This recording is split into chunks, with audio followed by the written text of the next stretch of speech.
Day 1, Day 2, Day 3, Day 4. Ganito kami kapag Golden Week dito sa Japan. Day 1 ay pumunta kami sa kasamahan naming Pinoy na nadistino sa medyo malayo na branch. Dahil nga spring ngayon, bago kami tumuloy ay nagpipicture muna kami sa mga nakikita namin cherry blossom. Ang Golden Week ay binubuo ng iba't ibang klaseng holiday. Kaya naman isang linggo kaming walang pasok. Pabanjing-banjing lang ba kahit walang pera?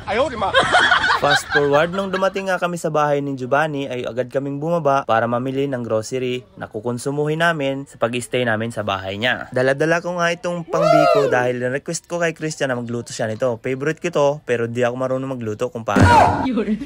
Pagdating namin sa bahay ay agad namin niluto tapos tinuruan niya ako. Tapos dito sabi niya siya na raw dahil baka masunog at hindi mapakinabangan.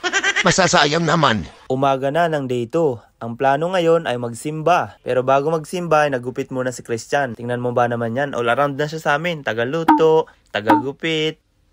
Talented. Sana all. At nung nakapag-ready ng lahat, tumuloy na kami sa aming pupuntahan. Gamit lang ang bisikleta. Gagi, sinabak tayo agad ni Juban dyan sa ano. Ano yan? Daan papuntang langit. Stairway to heaven daw.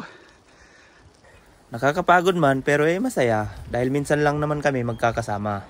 First stop, temple. Lumabas kami dito dahil bawal ipasok yung bisikleta. Naghanap kami ng ibang madadaanan at mapag-iiwanan ng mga dala naming bisikleta. Nung ang lahat ay all goods na, sa selfie nila, tumuloy na kami para makapagsimba. Eto, bihirang-bihira lang to dito sa Japan magkaroon ng Catholic Church. Bumaba kami para sana makapagdasal, kaso sarado.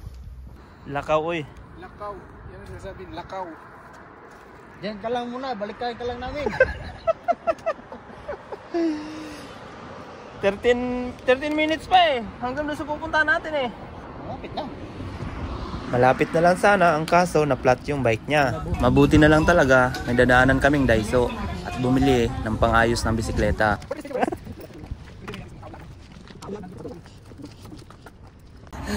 Yung master namin sinisipon.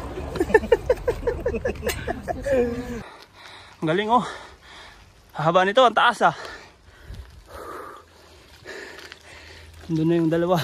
Maglalakad na si Jovan.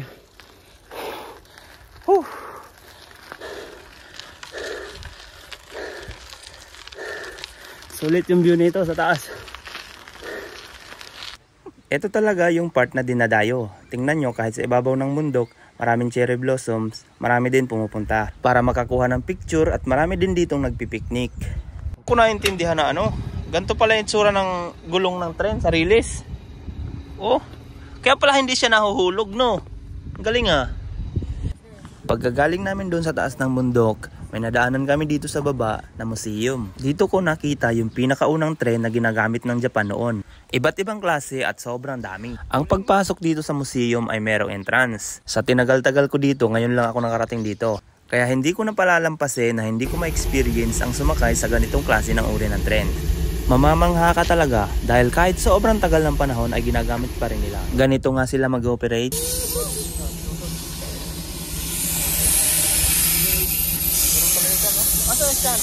Tingnan mo dyan.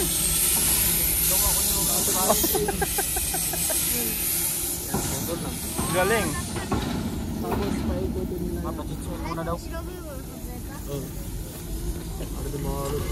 Tapos?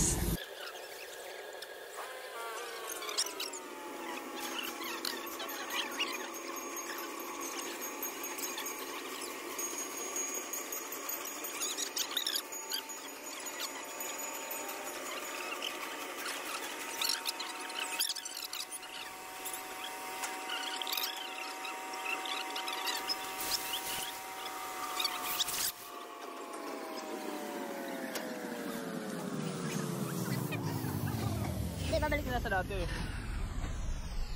At pag uwi namin sa bahay, nagluto kami ng munggo para sa hapunan.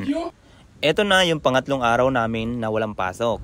Ang gagawin lang namin ay pupunta kami sa mga recycle shop para magtingin-tingin ng mga anime action figure. Dahil pagsapit ng hapon, dito kami maghahapunan sa nadaanan naming park ng day 1. Nothing special sa dadalhin naming hapunan. Ang buong manok na niluto ni Christian. Dadalhin namin sa park ngayon. Nung lahat ay all goods na, nag-ready na kami. So guys, for today's video, pupunta kami sa park. Doon kami maghahapunan. Yan ang trip nila Bango. Kumakalampag-kalampag yung ano yung kanin. Pag na-highball ka ba, hindi pa yung manok. Oh.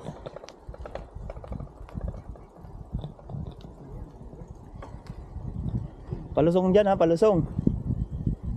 Ingat sa palusong ha. View! Hey! Yan yung park na pupuntahan namin. Yan o, sa ibabaw. Malapit lang. Pero nahuhuli si Joban. Kasi mabigat pa dyan yung bike niya. You know? Ano sabi niya? Simpay niya nanghihina na. Simpay niya daw naghihina na. Yes! Otaro best look. Grabe. Ganda oh. Beautiful view. Wow, big first time ni mo, Roy. Ay, gano'n dito, padulong. Asa ba dong? Ato yung na diha. Mantika na. Gwapo ka, ba eh? Galinga. Nakalimutan ko dalhin yung stand. Yawa. Dumaan tayo sa kabila, may diduhan doon eh. Wala dito. May dalang tubig. Okay na. Ano tubig? You know, handa na ilalabas na yung ano. Hi! Dito kami kakain sa park oh. Tingnan mo yung mga trip nito. Hindi ka kasi nagpaalam, hindi ko alam. Sorry, tingnan mo yung view. Tingnan mo, wait lang ha. Wow!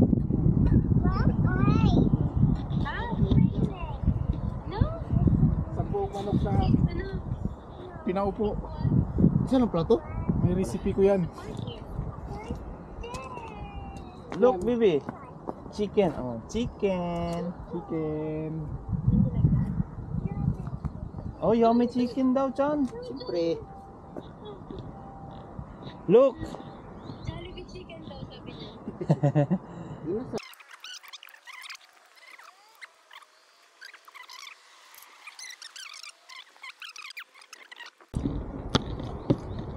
Kami? Fishing? Di ba nag-fishing kayo?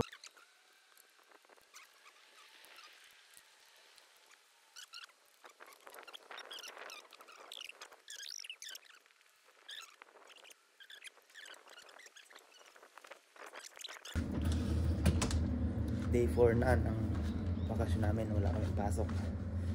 Uwi na kami ngayon. Gigising ko lang pero tulog pa sila. Uwi na kami ngayon sa bahay namin, sa apartment namin. Maya maya pagkatapos kumain, check ko lang yung bike tapos kunin ko tong lagayan ng tubig para prepare na. Ito yung almusal namin, yung tirang manok kagabi yung ulam namin ngayong umaga. Uwian na. Ban, salamat sa 4 na araw na akomodasyon. Ayos talaga. Thank you very much. Larga na kami nito. Next time, ugon niya sumi naman. Oo, wala siya dito ako eh.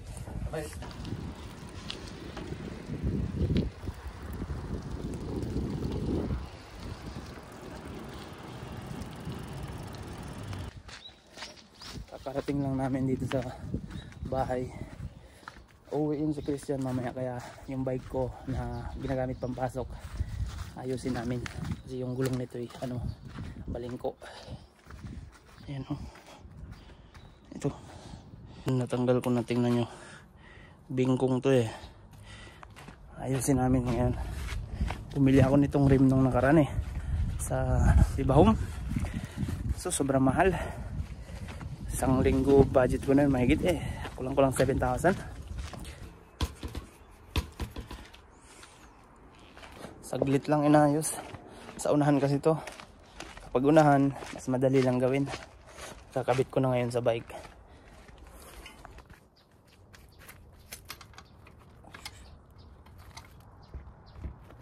Oh, sir, malilimutan.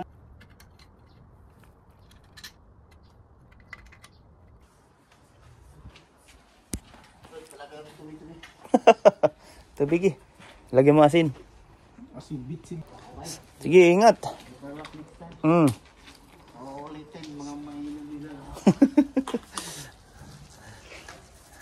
Doon na.